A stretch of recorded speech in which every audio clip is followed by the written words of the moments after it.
the level he's allowed to fly down to when you're a pilot, or you as well, at this level, is about 0, yeah? It's 0, that's right. We're encouraged to go down to 0, but we are allowed to go down to that level. Well, there you go. So yeah, you don't have to worry about clearance. He's coming in low and fast. What's the top speed of this plane when he's doing these manoeuvres? So this plane will be doing over 500 kilometres an hour. Yeah, very wow. Talked yesterday about the climb rate. How fast do they travel up in a straight line when they're at the bottom of these corners? So the MXS will climb at 6,000 feet per minute.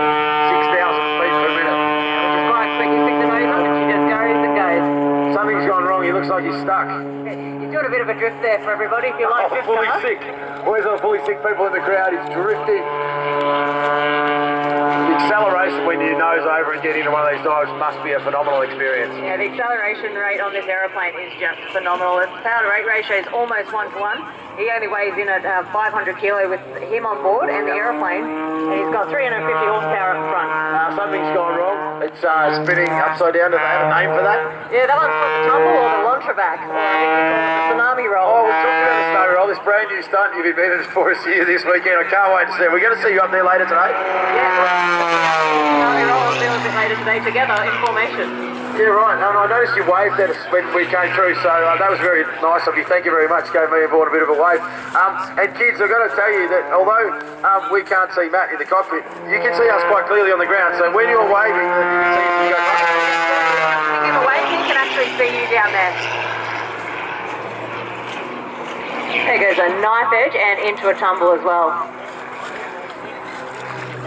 It wraps up that aeroplane. How, when you're doing that, what are you looking at? What are you staring at? Are you looking at your instruments? Are you trying to find a cloud in the sky? What's your reference point so you don't forget where you are? Yeah, so you're picking a point out in the distance, and you're pretty much just spotting for that point each time you rotate around, just like a ballerina, really. Wow, yeah. Oh, I'm quite good at ballerina. And then you pull through there. Nice level rolls as well. That's his rolling sequence.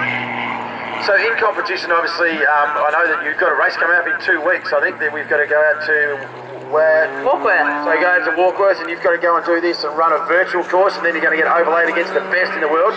Are you going to win this thing? Oh, I'm going to get it. Well, we were on Team Vixen for that one, I can guarantee. You two were out there yesterday and you said to me you were going to towel Matt up, and did you win yesterday? Oh, I won, only because I was the lead. Yeah, good, yeah. He was second the whole time, you noticed that. We were down here, obviously, with Big John, and he said, yeah, he's definitely got the numbers on it. Definitely, yeah.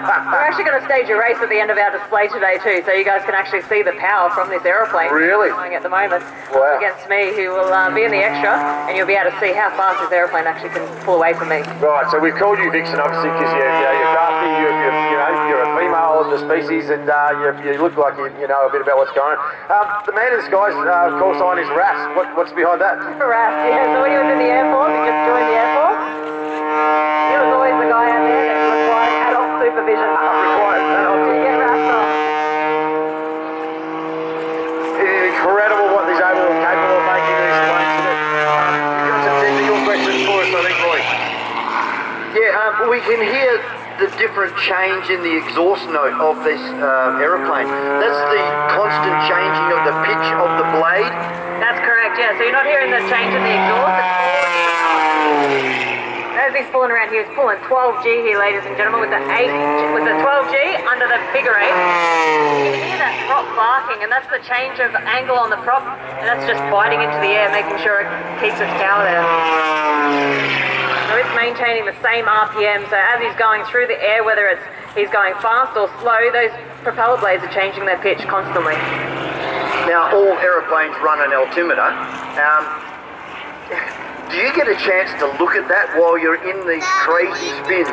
So we only glance at that momentarily as a gate to go through. It's pretty much when we need to have a limitation on when we commence a particular manoeuvre. So if we're getting to the top of a manoeuvre, we're looking for a particular height before we commence that manoeuvre.